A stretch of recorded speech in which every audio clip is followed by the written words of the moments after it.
পার্কের ভিতরে আমার বেস্ট ফ্রেন্ড নিতুকে এক ছেলে চুমু খেলো। আমি তা দেখে 420 ভোল্টের একটা শক খেলাম। আমি পিছন থেকে গিয়ে মিতুর চুলের মুঠি ধরে ঠাস করে দুইটা চড় মেরে দিলাম। ওকে মারা দেখে ছেলেটি ভয়ে লাফ মেরে উঠে এক দৌড় মেরে পালিয়ে গেল। নিতু আমার সাথে মারামারি করতে শুরু করে দিল।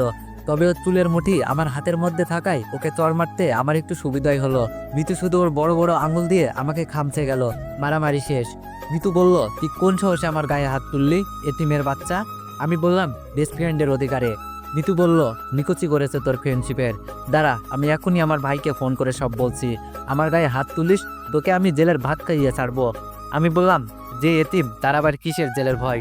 বাইরে থাকলে তো 2 মুঠো খাবারের জন্য কত কষ্ট করতে হয়, তার থেকে জেলে গেলেই ভালো হবে, অন্তত খাবারটা পাওয়া যাবে। নিতু বলল, তুই আমার গায়ে হাত তুললি কেন? আমি বললাম, অপুর সাথে না মিশতে আমি তোকে এর আগেও অনেকবার নিষেধ করেছিলাম, কিন্তু তুই আমার কথা শুনিস নাই। ওর সাথে মিশে পার্কে বসে চুমাচুমি করছিস। মিতু বলল, আমার বিএফের সাথে চুমাচুমি করব না কি করব সেটা আমার পার্সোনাল ব্যাপার। আমি বললাম, ও তোকে নয়, তোর দেহকে ভালোবাসে, তোর বাবার টাকা পয়সাকে ভালোবাসে, অনেক মেয়ের সাথেই ওর সম্পর্ক আছে। মিতু আমার গালে চড় মেরে বলল, ওর নামে আর একটা বাজে কথাও বলবি না। তোর মতো 10টা ছেলে ওর বাসার চাকর, এতিমের বাচ্চা, তোকে আমি মাথায় তুলে ফেলেছি, তাই আজ তোর এত বড় সাহস হয়েছে আমাকে মারার, নির্লজ্জ বেহায়া কোথাকার। আমি বললাম, যত ইচ্ছে গালি দে, আর শোন, আমি তোকে শুধু বেস্ট ফ্রেন্ড না, ভালোবাসি। মিতু আমার গালে আবারও চড় মেরে দিয়ে বলল, এই নে তোর ভালোবাসার উপহার। আমি গালে হাত দিয়ে দাঁড়িয়ে থাকলাম। মিতু আবারও আমার চড় মেরে চলে গেল। আমি জানি মিতু আমার উপর রাগ করে এইসব বলেছে। ও কখনো ওর ভাইকে ফোন করে এইসব বলবে না, কেননা এর আগেও অনেকবার ওর সাথে আমার মারামারি হয়েছে। আর ওর ভাই সব জেনেও আমাকে কিছু বলবে না, কেননা ওর ভাইয়ের জীবন বাঁচাতে গিয়েই আমার আপু আজ হাসপাতালে কোমায় পড়ে আছেন। চলুন তাহলে আপনাদের সবকিছু খুলে বলা যাক। মিতু যে আমাকে এতিম বলল, আসলে আমি এতিম নই। এই শহরে একজন নামকরা ধনীর ছেলে আমি, কিন্তু আজ আমার আব্বু থেকেও নেই।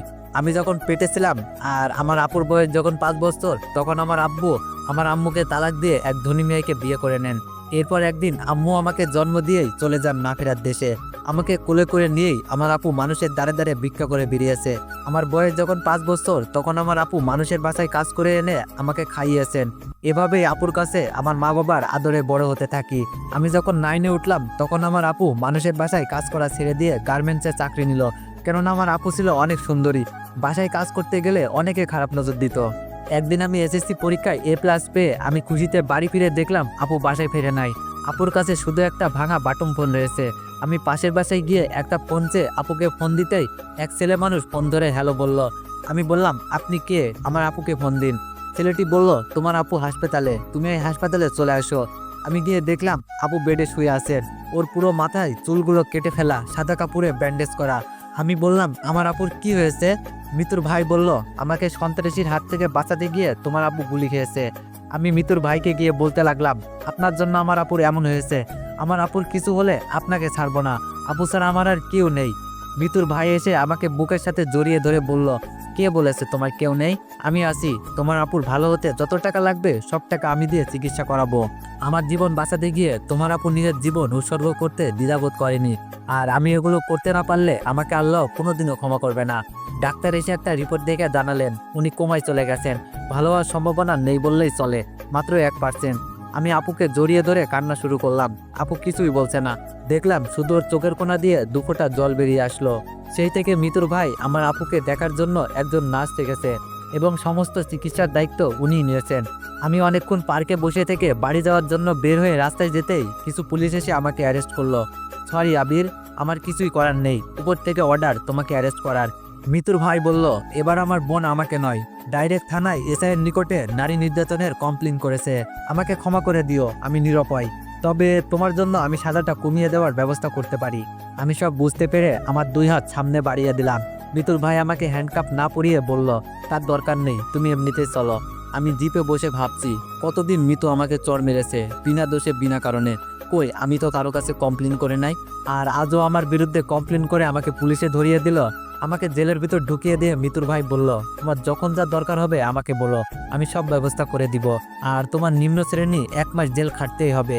আমি কিছু না বলে মিতুর ভাইকে বললাম, আপনি শুধু আমার আপুকে দেখে রাখবেন প্লিজ, আর আমার তো সামনে এইচএসসি পরীক্ষা, জেলের ভিতরেই যদি আমার পড়াশোনার ব্যবস্থা করে দিতেন। মিতুর ভাই বলল, আচ্ছা সব করে দিব। বলেই মিতুর ভাই ওনার চেয়ারে গিয়ে বসলো। আমার জেলে থাকতে কোনো সমস্যা হলো না। প্রতিদিন ক্যালেন্ডারে তারিখ গুনতাম, কবে 1 মাস হবে জেল থেকে বেরিয়ে আপুকে দেখব। এভাবে 1টি মাস পার হয়ে গেল। আমাকে জেল হতে মিতুর ভাই ছেড়ে দিয়ে বললেন, এই টাকাগুলো রাখো, এখানে 50,000 টাকা আছে। আমি টাকাগুলো নিতে না চাইলেও জোর করেই আমাকে দিয়ে দিল। আর কতদিন মানুষের লাতিগুতো খেয়ে বেঁচে থাকবে? এবার জীবনে কিছু করো। আমি বললাম, অবশ্যই কিছু করব, তবে আমার পরীক্ষাটা আগে হয়ে যাক। বের হয়ে আসছি আর ভাবছি, টাকাগুলো যদিও ব্যবসা করার জন্য সামান্য, তবুও আমার মতো এতিমের কাছে এই টাকাগুলো অনেক। এই টাকাগুলো দিয়ে আমি আমার ভাগ্যটা লিখবো। আপু সুস্থ হলে ভালো একটা ঘরে ওর বিয়ে দিব, আর আমার বেইমান বাবাকে সব বুঝিয়ে দিব। কিছুদিন পর আমার এইচএসসি পরীক্ষা শুরু হয়ে গেল। আমার আর মিতুর সিট পাশাপাশি পড়েছে। আমি চুপ করে মাথা নিচু করে বসে রইলাম। আমার ক্লাসের কয়েকজন বন্ধু এসে বলল, তুই টেস্ট পরীক্ষায় কলেজে সবথেকে ভালো রেজাল্ট করলি, এরপর কোথায় হারিয়ে গিয়েছিলি? জানিস আমরা সহ কলেজের সব স্যাররা তোকে কত খুঁজেছি। সব স্যারেরা ধরে আছেন তুই কলেজের মুখটা উজ্জ্বল করবি, আর তুই কিনা এতদিন পর পরীক্ষা হলে এসে হাজির হয়েছিস। কি হলো, কিছু বলছিস না যে? আমি বললাম, আমি এতদিন জেলে ছিলাম, 5 দিন হলো ছাড়া পেয়েছি। আমার কথা শুনে সবাই যেন আকাশ থেকে পড়লো। এতদিন জেলে ছিলি মানে? এসব কি বলছিস, মজা নিচ্ছিস নাকি? আমি বললাম, না সত্যি বলছি, আমি এতদিন জেলে ছিলাম। কিন্তু জেলে কেন, কিসের জন্য, আমার ভাগ্যের লিখন। একদিন তোদেরকে সব বলবো। স্যার খাতা হাতে রুমে প্রবেশ করলেন। যে যার জায়গায় গিয়ে বসলো। আমি যেদিকে তাকাই সবাই দেখি আমাকে কেমন চোখে যেন তাকিয়ে আছে। ওরা হয়তো ভাবছে জেল কেটেছি, নিশ্চয়ই বড় ধরনের অপরাধী ছেলেটি। কিন্তু কেউ তো আর জানে না, আমার বেস্ট ফ্রেন্ডকে খারাপ কারো কাছ থেকে বাঁচাতে গিয়ে রাগের বসে 2টা চড় মারার ফলেই জেল কেটেছে আমি। তার খাতাও প্রশ্নপত্র দিলেন। পরীক্ষায় প্রশ্নপত্র পাওয়ার আগে যতটা দুশ্চিন্তায় ছিলাম, প্রশ্নপত্র পেয়ে তা দূর হয়ে গেল। শুরু করে দিলাম লেখা। সবার আগে আমি উঠে দাঁড়িয়ে গিয়ে, স্যার অতিরিক্ত পেজ লাগবে বলতে, স্যার সহ পুরো রুমে ছাত্রছাত্রী আমার দিকে তাকালো। এত তাড়াতাড়ি অতিরিক্ত পেজ নিব শুনে এক স্যার এসে আমার খাতাটা উল্টে পাল্টে দেখলো। আমি ভাবছি স্যার এমন করছে কেন। পুরো খাতা দেখলেন, পরে আমাকে খাতা দিলেন। এই অতিরিক্ত পেজ নেওয়ার পর থেকে আমার যত সমস্যার সৃষ্টি হয়ে গেল। স্যার তো নকল করছি ভেবে পাশে এসে পুরো 5 মিনিট দাঁড়িয়ে থেকে লেখা দেখলেন, আবার হঠাৎ ঘাড়ে হাত রাখলেন। আমি তো ভয় পেয়ে গিয়ে স্যারের দিকে তাকাতেই উনি বললেন, গুড, ক্যারি অন। স্যার চলে গেলেন। তারপরই পরপরই 3বার পেছন থেকে কেউ কলমের নিব দিয়ে পিঠে খোঁচা মারলো। আমি হালকা ঘাড় গড়িয়ে তাকাতেই মিতু বলল, 2-এর ক নম্বর প্রশ্নের উত্তরটা কি হবে এতিমের বাচ্চা? ঘাড় গড়িয়ে নিয়ে আবার লিখতে শুরু করলাম। একটু পর ও আবার আমাকে খোঁচা মারলো। 5-এর ক্ষয়ের উত্তরটা কি হবে বলা যাবে এতিমের বাচ্চা? এভাবে প্রায় প্রতিটা পরীক্ষায় মিতু আমাকে ডিস্টার্ব করতো। আমি শুধু একটা কথাই ও উত্তর দিতাম, এতিমের বাচ্চা।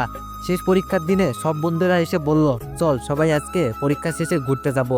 আমি কিভাবে ওদেরকে বলবো আমার কাছে ঘুরতে যাওয়ার মতো টাকা নেই? মিতুর ভাই আমাকে যেই টাকা দিয়েছে তা আমার ভাগ্য লিখতে, বন্ধু বান্ধবের সাথে ঘুরে আড্ডা মস্তি করতে নয়। ওরা কথাগুলো বলে যে যার জায়গায় গিয়ে বসলো।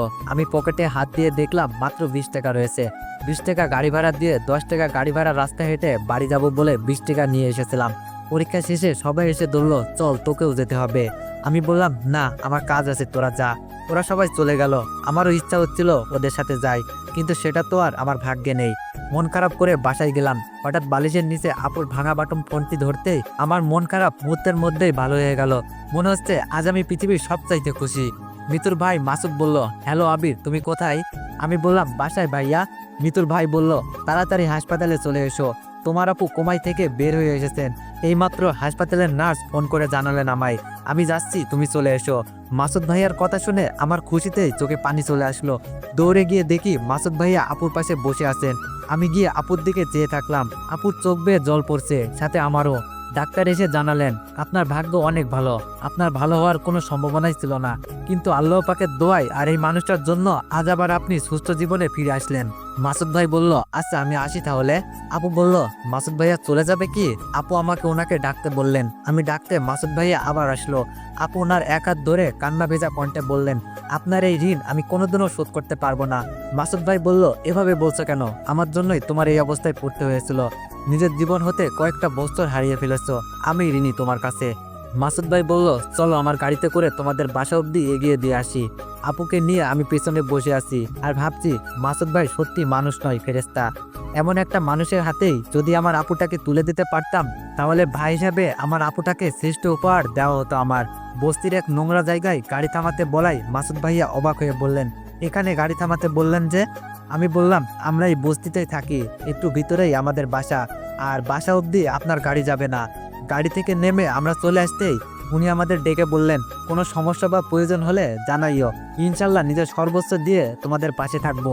আপু মাথা নাড়ালো, উনি চলে গেলেন। আমি আর আপু আমাদের বাড়িতে চলে আসলাম। কয়েকদিন পর আপু আর আমি বসে থেকে প্ল্যান করছি কিভাবে আমাদের এই পরিস্থিতিটা বদলানো যায়।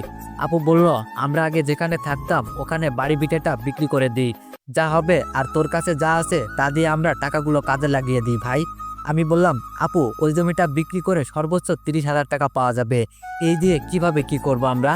আপু বলল, ভাই আমরা ওই 30,000 টাকা আর তোর কাছে 50,000 দিয়ে আমরা একদিন ভাগ্যটা এমনভাবে লিখবো যা হয়তো কেউ কখনো স্বপ্নই ভাবতে পারবে না। আমি বললাম, কি করব আমরা? আপু বলল, দীর্ঘদিন আমার গার্মেন্টসে কাজ করার অভিজ্ঞতা আর আমার সাথে কাজ করার কিছু চেনাজানা মানুষ নিয়ে ছোট্ট একটা ওয়ার্কশপ নিয়ে আমরা আমাদের যাত্রাটা শুরু করব ভাই। আপু কি করতে চাইছে আমার মাথায় ঢুকলো না। আমি বললাম, আপু কিছু বুঝলাম না। আপু বলল, আমরা প্রথমে পুরনো কয়েকটি সেলাই মেশিন কিনবো, তারপর কিছু গার্মেন্টস কর্মীদের পার্ট টাইম এখানে কাজ করার জন্য সংগ্রহ করব। এরপর আমরা ছোটখাটো কাজ ধরবো এবং খুব সূক্ষ্মভাবে কাজ করব। আমি বললাম, আপু তাহলে মাসুদ ভাইয়াকে আমাদের জানানো উচিত, ওনার থেকে কিছু পরামর্শ নেওয়া উচিত। এমনিতে আপু আসার পর থেকে আমি যখন মাসুদ ভাইয়ার সাথে কথা বলতাম তখন আপু শুধু ওনার কথাই বলতো, উনি কেমন আছে জানতে চাইতো। আজ আবার ওনার কথা বলাতে আপু অনেক খুশি হয়ে গেল। আপু বলল, আচ্ছা তুই ফোন করে ওনাকে বল আমরা গিয়ে এক জায়গায় বসি। আমি ফোন দিলাম মাসুদ ভাইয়াকে, উনি আমাদের এক রেস্টুরেন্টে যাওয়ার কথা বললেন। আপু দেখছি সেই সাজুগুজু করেছে। আমার কিছুটা শখ হলো, আপু আগে থেকেই মাসুদ ভাইয়ের সাথে পরিচয় নেই তো, ওনাদের মাঝে কোনো সম্পর্ক আছে মনে করে আমার শখ হলো। আপুকে গিয়ে বললাম, আপু এত সাজুগুজু ব্যাপার কি? আপু বলল, ওনার সামনে আমরা যাব, একটু তো সাজুগুজু করতেই হবে। আমি বললাম, আপু উনি যদি তোমার প্রেমে পড়ে যায়? আপু বলল, চুপ, তুই অনেক দুষ্ট হয়ে গেছিস, চল এখন। আমি বললাম, আপু তোমাদের মাঝে গিয়ে আমি কি করব, তুই একাই যা। আপু বলল, দিব একটা চর, চল বলছি। আপু আমার হাত ধরে নিয়ে গেল। রেস্টুরেন্টে বসে আমি ওদের দুইজনের মাঝে বাধা হয়ে বসে থাকলাম। মাসুদ ভাইয়ার দৃষ্টি বলছে আমি যেন উঠে যাই, ওনার শুভ দৃষ্টিতে আমি যেন বাধা হয়ে আছি। আমি একটা বাহানা দিয়ে উঠে যেতে আপু আমার হাত চেপে ধরলো, আর ছাড়লই না। মাসুদ ভাইয়ার সাথে সব কথা শেষ। উনি আমাদের পুরনো সেলাই মেশিন কিনে কাজটা তাড়াতাড়ি শুরু করতে বললেন।